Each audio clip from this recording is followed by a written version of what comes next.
ബിസ്മില്ലാഹിർ റഹ്മാനിർ റഹീം. ബഹുമാന്യരായ സഹോദരന്മാരെ, സഹോദരികളെ, സുഹൃത്തുക്കളെ, ജീവിതം കടുത്ത പരീക്ഷണങ്ങൾക്കു മധ്യേയാണ് കടന്നുപോയിക്കൊണ്ടിരിക്കുന്നത്. യുദ്ധവും ഭീഷണികളും അസ്വസ്ഥതകളും നിറഞ്ഞ ഭൗതിക ജീവിതത്തിൻ്റെ പ്രയാസങ്ങൾക്കിടയിൽ ചിലപ്പോൾ ആഗ്രഹിച്ചു പോകും, മരിച്ചാൽ നന്നായിരുന്നു. പക്ഷേ മരണത്തെ ആഗ്രഹിക്കരുത്. നമുക്ക് വേണ്ടത് നന്മ ചെയ്യലും ദീർഘായുസ്സുമാണ്. പെട്ടെന്ന് മരിച്ചു പോയാൽ, മരണത്തെ നാം ചോദിച്ചു വാങ്ങിയാൽ, കർമ്മങ്ങൾ ചെയ്യാനുള്ള സന്ദർഭങ്ങളാണ് നമുക്ക് നഷ്ടമാവുക.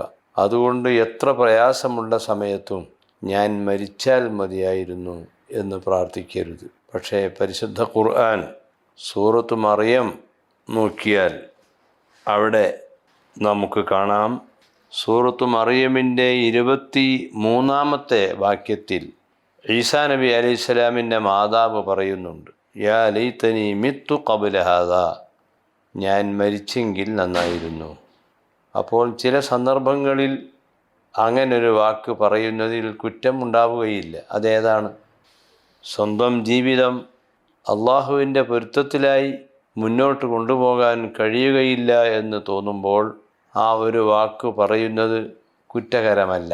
മരത്തിൻ്റെ മുകളിലുള്ള, മരത്തിൻ്റെ കൊമ്പിൽ വീഴുന്ന ഒരു പക്ഷിയെ ചൂണ്ടിക്കാണിച്ചുകൊണ്ട് അബൂബക്കർ സിദ്ദീഖ് റളിയല്ലാഹു അൻഹു പറഞ്ഞു, തൂബാ ലക യാ തായിർ തഖഉ അല ശജറത്തി വതഅകുലു മിന സമർ വദിത്തു അന്നി സമറത്തൻ യൻഖുറുഹ അത്തായിർ. ഈ പക്ഷി തിന്നുന്ന ഒരു പഴമായി മാറിയാൽ നന്നായിരുന്നു. യഥാർത്ഥത്തിൽ അബൂബക്കർ സിദ്ദീഖ് റളിയല്ലാഹു അൻഹു അങ്ങനെ ആഗ്രഹിക്കുന്നത് മനുഷ്യനായി ജീവിക്കുന്നതിൽ അർത്ഥമില്ല എന്ന് കരുതിയതിൻ്റെ പേരിലല്ല, മറിച്ച് ഒരു പക്ഷി തിന്നുന്ന ഒരു പഴം പോലെ മറ്റുള്ളവർക്ക് ഉപകാരമുള്ള ഒരു വസ്തുവായി, ഒരു വ്യക്തിയായി ഞാൻ മാറണം. അതായിരുന്നു അബൂബക്കർ സിദ്ദീഖ് റളിയല്ലാഹു അൻഹുവിൻ്റെ പ്രാർത്ഥന. ഒരു വൈക്കോൽ എടുത്തുകൊണ്ട് ഉമർ റളിയല്ലാഹു അൻഹു പറഞ്ഞു, ഞാൻ ഈ വൈക്കോൽ ആയിരുന്നുവെങ്കിൽ.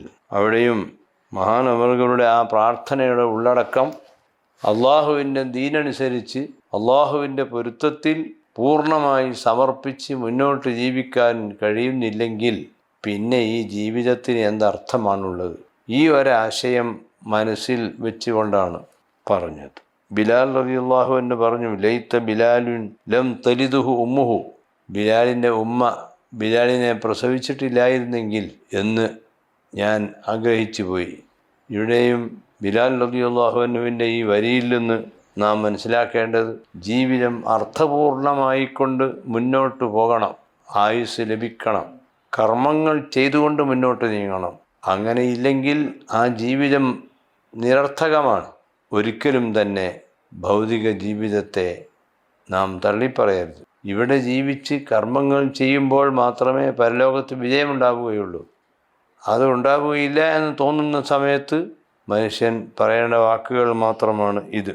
യദ്കുറുഹു സാലിഹൂന ഇൻദ ഇസ്തിദാദിൽ അംരി അലൈഹിം, ജീവിതത്തിൽ കടുത്ത പ്രയാസങ്ങൾ ഉണ്ടാകുന്ന സമയത്ത് സ്വാലിഹീങ്ങളായ ആളുകൾ ഇതുപോലെയുള്ള വാക്കുകൾ പറഞ്ഞിട്ടുണ്ട്. ലൈത ബിലാലുൻ ലം തലിദുഹു ഉമ്മുഹു ലൈതനി ഹാദിഹി തിബ്ന യാ ലൈതനി ലം അകു ശൈഅ യാ ലൈതനി മിത്തു ഖബ്ല ഹാദാ.